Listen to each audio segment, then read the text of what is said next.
estamos, 23, todos estamos muy contentos,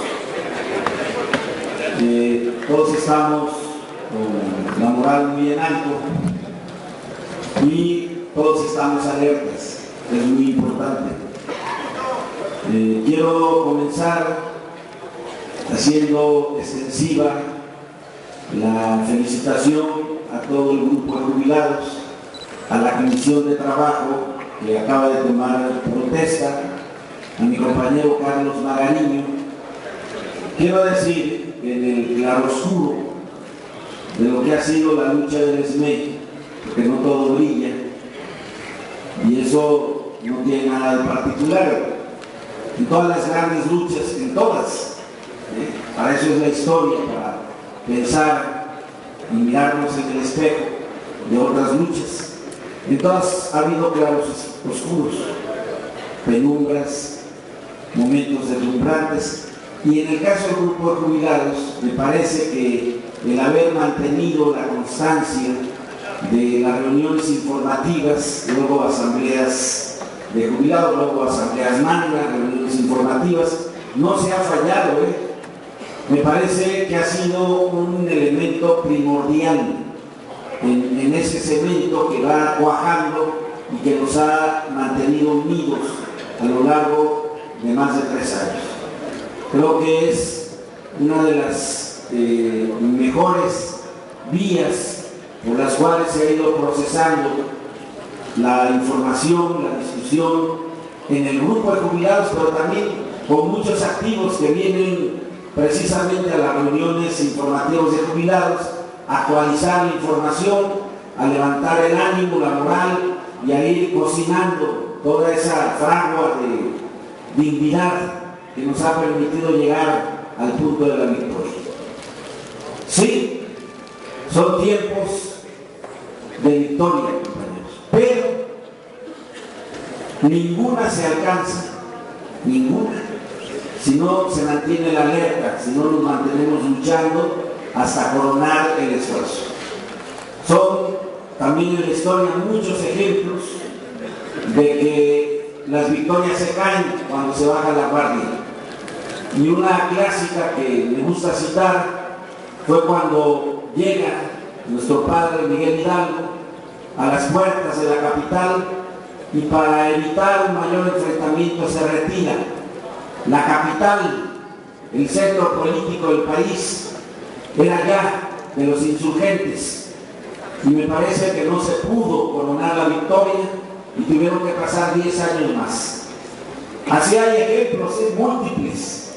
Los tiempos de victoria, por eso decimos, son tiempos de luchar, no de sentarse a esperar el resultado. Ahí me avisan, luego me ponen la información, cómo vamos.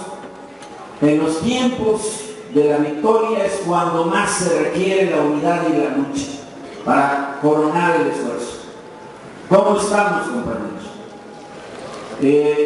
No es mucha la información, pero es relevante. Ustedes ya pueden consultar en la página de la Suprema Corte de Justicia de la Nación lo siguiente. La abren en internet, se van a la parte que dice sentencias y expedientes, le dan clic, eso los envía a una carátula en donde les piden muchas cosas, pero nada más hay que colocar los siguientes datos. Se trata del expediente 3345, repito, 3345, diagonal 2012, y ahí viene lo siguiente.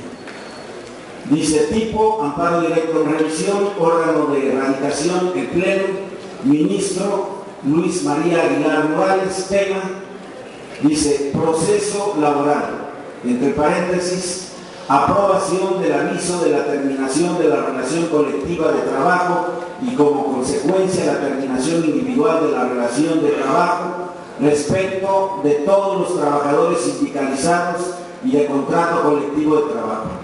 El tercero perjudicado en vía de agravios aduce que el tribunal colegiado realizó interpretación directa de los artículos 1, 14, 16, 17, 25, 27 28, 80, 89, 90 y 123 constitucionales con relación a los artículos 8 y 25 de la Convención Americana de Derechos Humanos.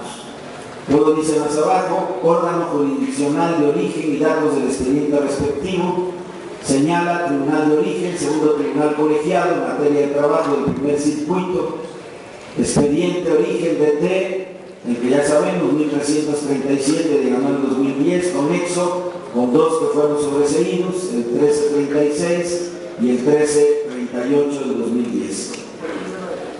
Esto es lo que se lee en síntesis del recurso que presentó el SAE desde el día 23 de octubre. No lo conocíamos, por lo menos en mi caso. Yo soy de los que piensan, y espero que esto lo compartan ustedes, que entre mayor sea la información y mayor y profundo sea el análisis, nuestra conciencia lucha se fortalece más.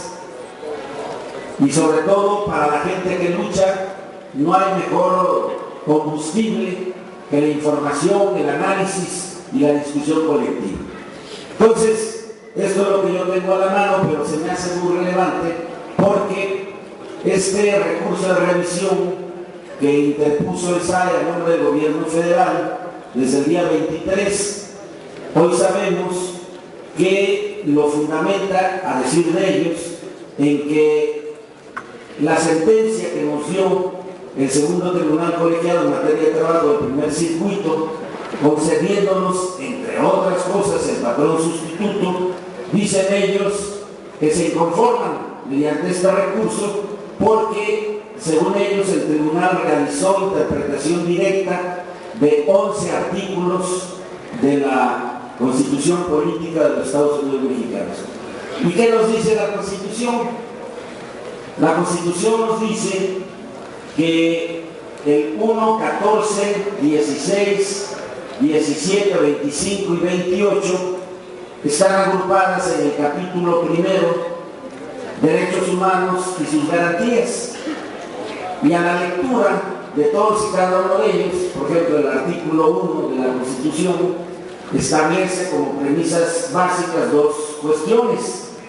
Uno, que está prohibida la esclavitud y la discriminación, y el segundo, que se elevó recientemente a rango constitucional los derechos humanos.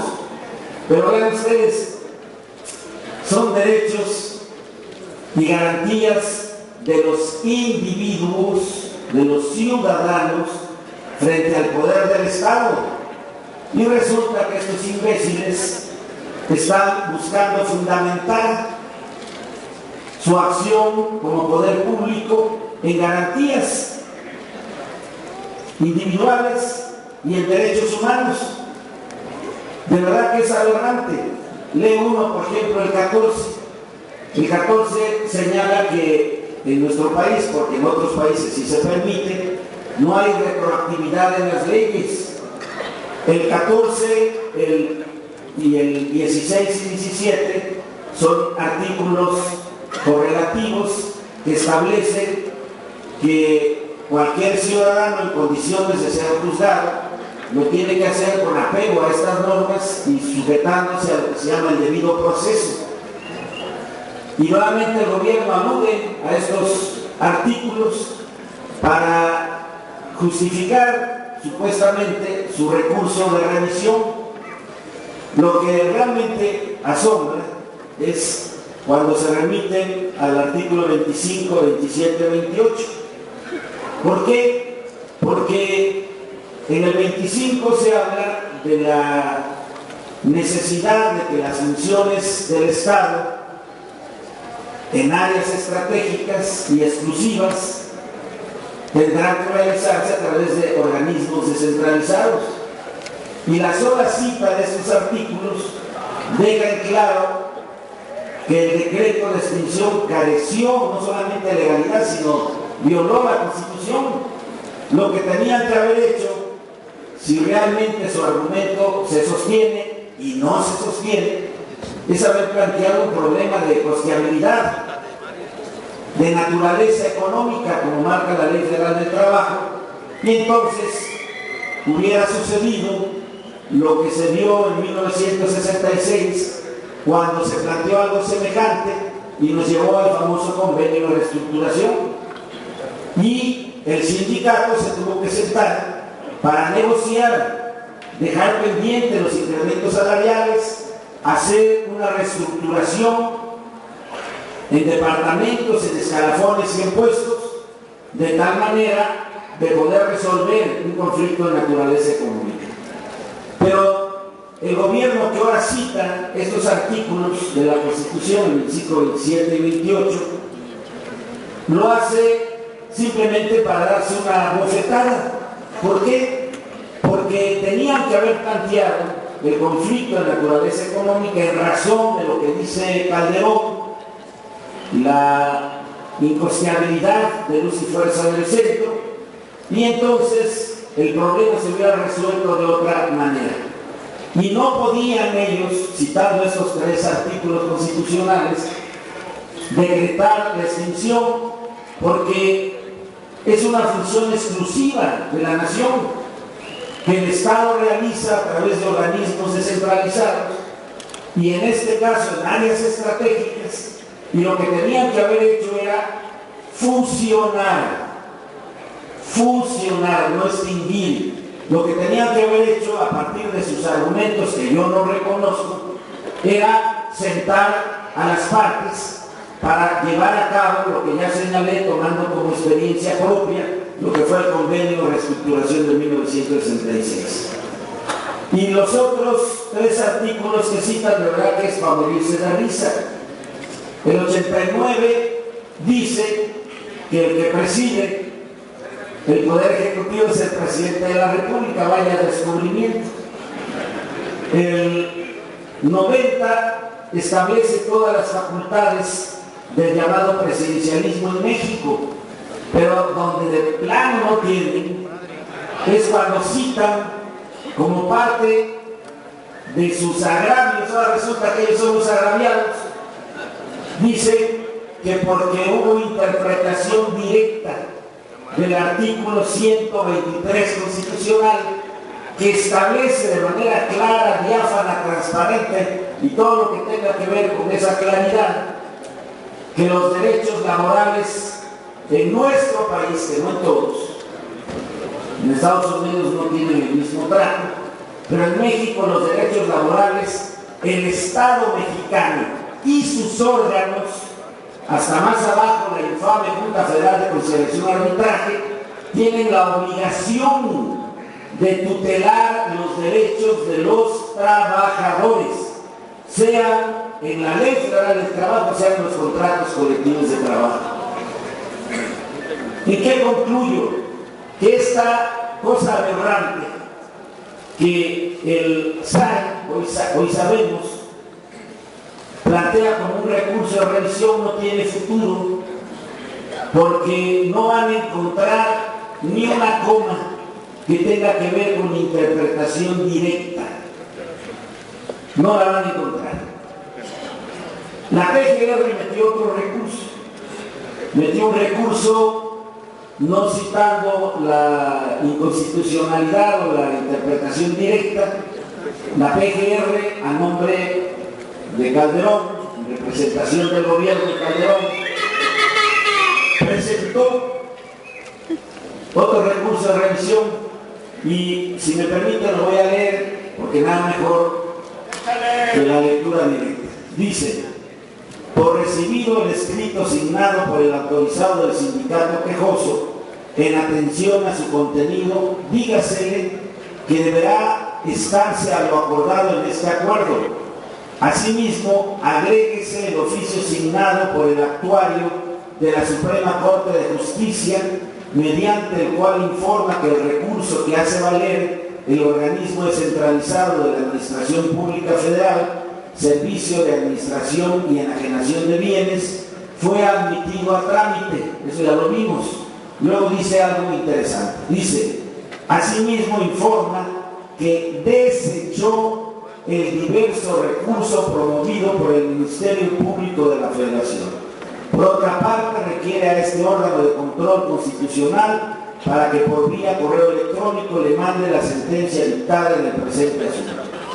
Esto también lo pueden ustedes verificar en internet.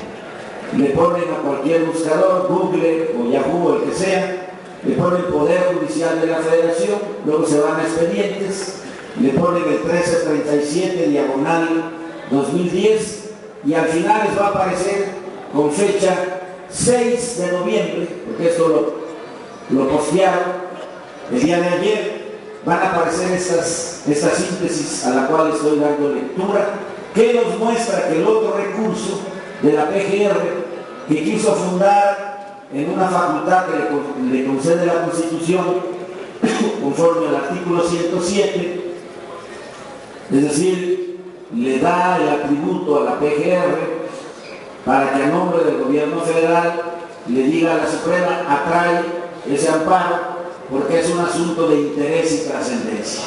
Hoy ya sabemos que este otro recurso fue desechado por improcedente y así será desechado por carecer de fundamento el que fue solamente aceptado para trámite. Cuando se dice aceptado para trámite no les están dando la razón, simplemente lo van a analizar. ¿Qué sucede, compañeros? Vamos a ganar. Tenemos una sentencia histórica,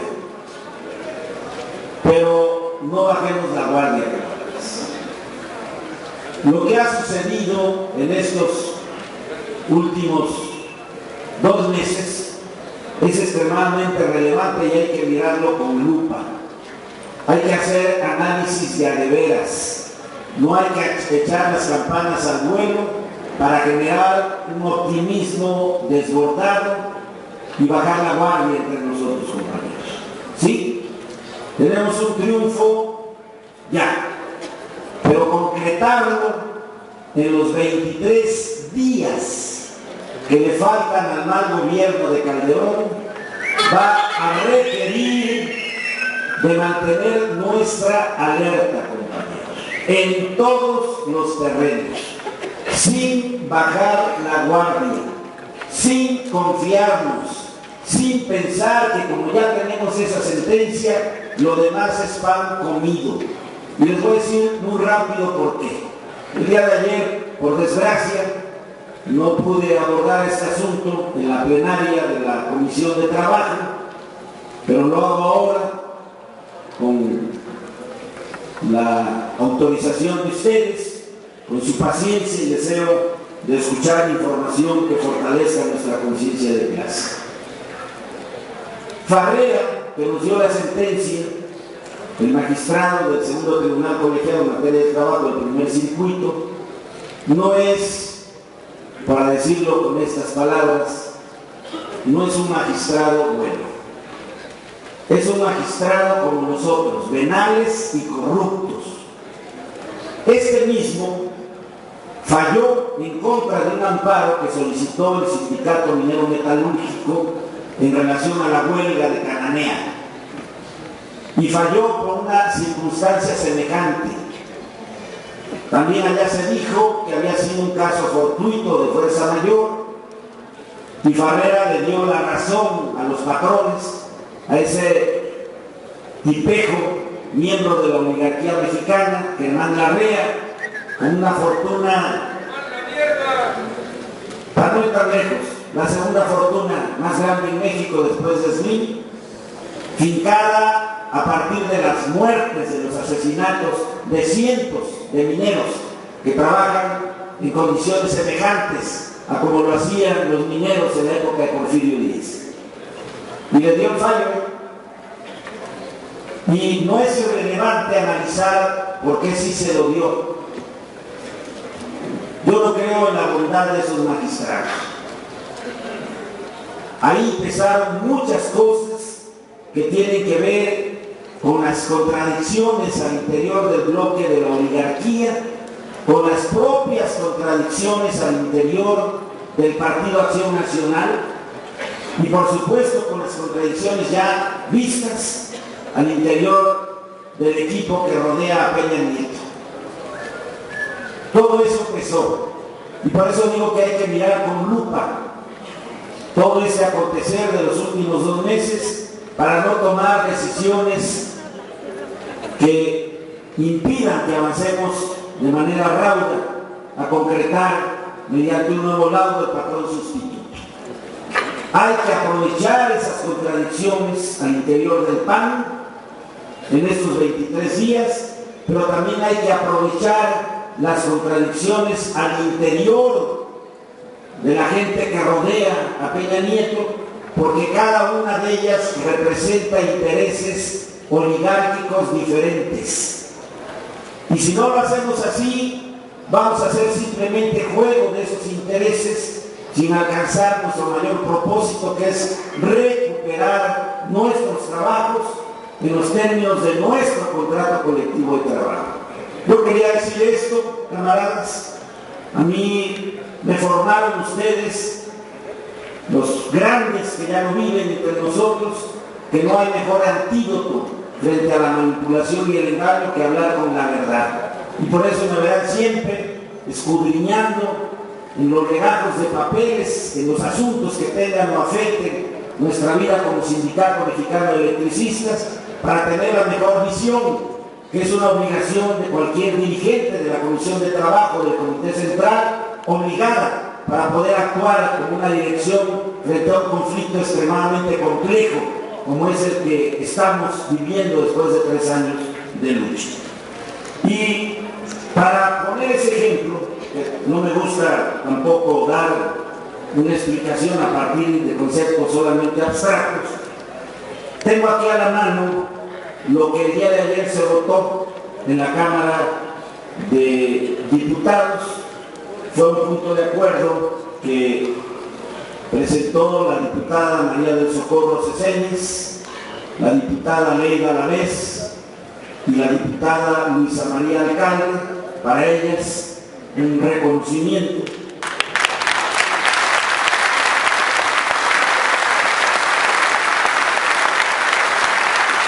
Lo que se votó el día de ayer en una votación que hay que ver y explicar, dice lo siguiente: se exhorta al presidente de la Junta Federal de Conciliación y Arbitraje, licenciado Eduardo Andrade Salaverría, así como a la Junta Especial número 5 de la Federal de Conciliación y Arbitraje, a dar cabal cumplimiento de su responsabilidad en relación al juicio de amparo otorgado por el segundo Tribunal Colegiado en materia de trabajo del primer circuito a favor del Sindicato Mexicano de Electricistas el pasado 13 de octubre del presente. Se requiere al presidente de la Junta Federal de Conciliación y Arbitraje, Eduardo Andrade, que emita a la brevedad un nuevo laudo resolutivo que deje sin efectos el laudo de agosto de 2010 y resuelva de nueva cuenta lo relativo al patrón sustituto previsto para casos en que nuevos dueños se hagan cargo de una empresa sin que desaparezca esta. La discusión fue larga, intervinieron por lo menos 7 diputados, entre ellos los ponentes, pero quiero referirme a la intervención de un diputado del PRI. Se me hace extremadamente relevante. El diputado que envía, porque ahí no crean que es como acá, que el que tiene deseos de decir algo alza su mano y pasa el turno, ¿no? No, allá se pide permiso. El PRI, parte de su triunfo lo debe a que supo actuar como un bloque unido frente a las contradicciones de los otros, ¿no? Entonces, mandan al diputado Fernando Alfredo Maldonado Hernández del PRI, que en lo fundamental dice lo siguiente, pongan mucha atención por favor, se lo van a leer, también lo pueden localizar en versión estenográfica en la página de la Cámara de Diputados.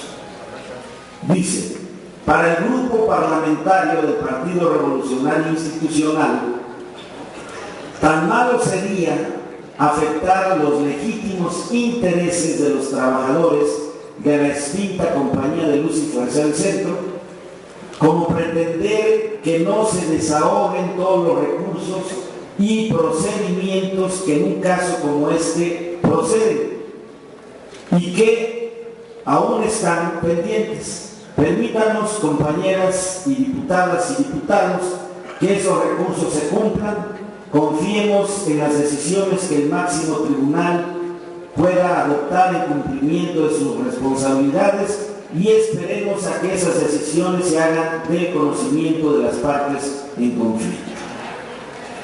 Después de decir eso, se votaron a favor 145, votaron en contra 110 y se registraron 199 abstenciones. Repito, a favor 145, tengo entendido, pero no verificado, y eso corre un riesgo al hacer una afirmación, pero tengo entendido que los 145 eran en su mayoría del PRD, del PT y del Movimiento Ciudadano. En contra 110. Y aquí no tengo entendido, aquí esos 110 son del PAN, pero también son del Verde. Y finalmente, ya leí lo que dijo el diputado del PRI, se registraron 199 abstenciones que son del Partido Revolucionario Institucional. Veámoslo desde otra óptica. El punto de acuerdo fue planteado como de urgente y obvia resolución. Si le hubieran querido dar para atrás, simplemente sumen las 199 abstenciones a los que de por sí votan en contra de nosotros en todos los del PAN y le hubieran dado callo a ese punto de acuerdo. El punto de acuerdo, compañeros, no es un punto de acuerdo vinculante. Es decir, que establezca una obligación jurídica que se tenga que cumplir, como en este caso un laudo. No, los exhortos de un poder a otro operan a nivel de la relación política. Y es un exhorto que, conforme a lo establecido en la Constitución, le permite a un poder interpelar al otro poder y decirle: ojo, cuidado, mira lo que vas a hacer. Mide los riesgos, mide las consecuencias antes de que actúes. Es la condición de un exhorto, sin invadir, por supuesto, la competencia y la autonomía de ninguno de los poderes. ¿Y por qué le doy estas vueltas al asunto?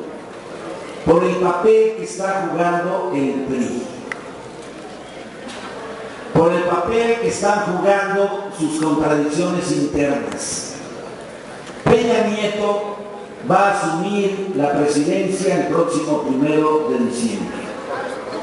Pero lo va a hacer en un contexto de crisis económica como no la vemos todavía expresada. Lo de Europa es como un anticipo.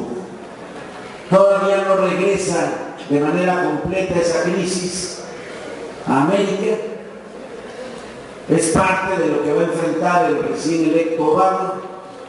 Pero ya se anuncian consecuencias en el terreno de una economía como la de México, que depende en más de un 80% de sus exportaciones a la economía norteamericana, entre ellas el petróleo. Es decir, estamos subordinados, supeditados a las decisiones que en materia económica se tomen de aquel lado, en medio de una crisis económica del capitalismo a escala planetaria. Peña Nieto carece, y esto ya es una verdad a todas luces, carece de legalidad y legitimidad, no de la que le dio el IFE y el TRIFE, no, me refiero a la legalidad y legitimidad que le brindamos el pueblo de México, que sabemos que no ganó, que sabemos que cometió fraude, que sabemos que compró por migajas, desgraciadamente, pero hay que reconocerlo, que compró con migajas el voto de millones de mexicanos frente a esa hambruna que azuela la economía en México. Compraron conciencias y voluntades. De otra manera no hubieran ganado. Y ellos lo saben.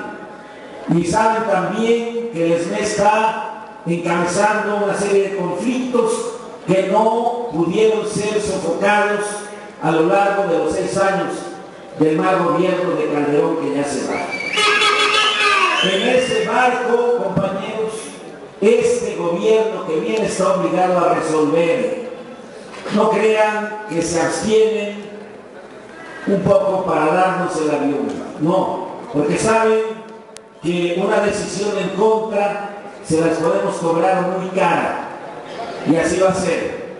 Pero también nos muestra ese mar de contradicciones al que tenemos que estar atentos para ir perfilando el arribo de esta gran organización, el Sindicato Mexicano de Electricistas, al triunfo que tenemos hoy, ganado a pulso, cuando se declara en la sentencia frente al amparo que demandamos que sí ha lugar al patrón sustituto.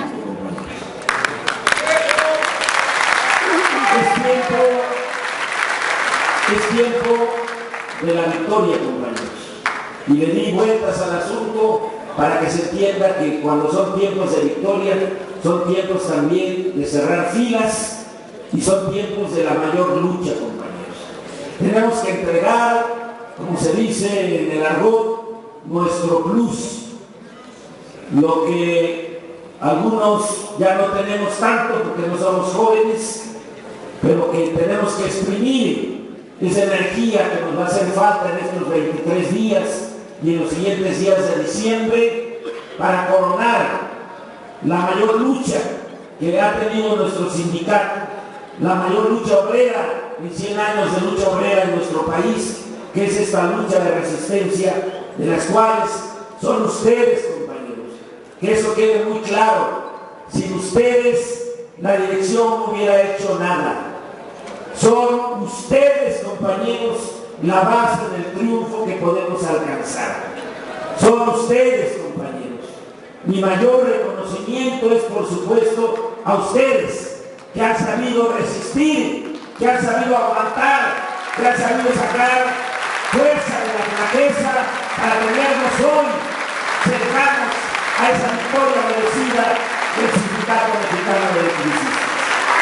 Y me exhorto, aprovechando el protocolo de esta toma de protesta, no la quería yo dejar solamente en el abrazo y la sonrisa, es un llamado a cerrar filas en torno a nuestro sindicato, en torno a nuestra dirección, en torno a nuestro secretario general, pero sin perder de vista que la base del triunfo será la unidad acá abajo, compañeros. Será la fortaleza acá abajo, compañeros. Vendrán días difíciles, vendrán días que nos hagan dudar en este tramo tan cerca que tenemos para la victoria. Pero en la medida en que reconozcamos que estamos hoy aquí, con la victoria a punto de coronarse, eso es lo que nos va a dar la fuerza suficiente, el plus necesario para coronar esta lucha heroica del Sindicato Mexicano de Electricistas.